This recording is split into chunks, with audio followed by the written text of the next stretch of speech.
Ang rosas ng walang hanggang buhay. Noong unang panahon, may isang mahiwagang paraiso na tinatawag na Lunoria. Isang mundong sagana sa kagubatan, ilog at kapayapaan na pinamunuan ng mga Diyos at Diyosa. Sa gitna ng Lunoria, matatagpuan ang Hardin ng Hininga, isang banal na lugar kung saan tumutubo ang rosas ng buhay, ang pinagmulan ng lakas ng buong mundo. Ang rosas ay pinoprotektahan ng 4 na makapangyarihang nilalang, si Amara, Darius, Selene, at si Vale na nagkakaisa upang mapanatili ang balanse ng buhay.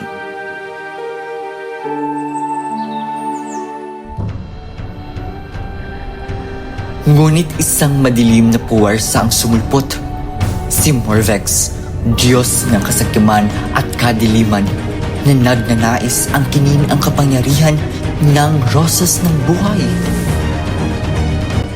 At nang hawakan ni Morvex ang rosas, unti-unting nanghina ang Lunoria, naglaho ang liwanag, natuyo ang ilog, at nagdilim ang buong mundo ng Lunoria.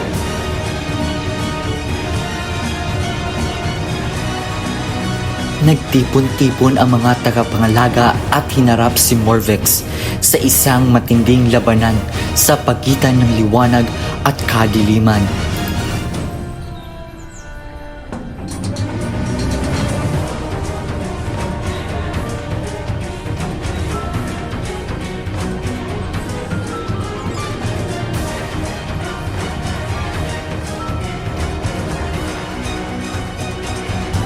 Napagtanto ni Amara na hindi sapat ang lakas, kaya inalay niya ang kanyang sariling liwanag upang muling buhayin ang rosas.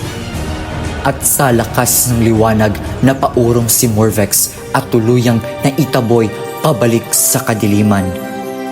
Dahil sa kanyang sakripisyo, muling nagningning ang rosas ng buhay at naibalik ang sigla ng Lunoria.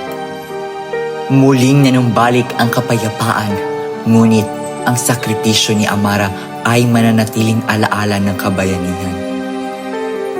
Kaya ang aral ng kwentong ito ay ang tunay na kapangyarihan ay hindi nasusukat sa lakas, kundi sa pagkakaisa, pagmamahal at sakripisyo para sa kapakanan ng iba.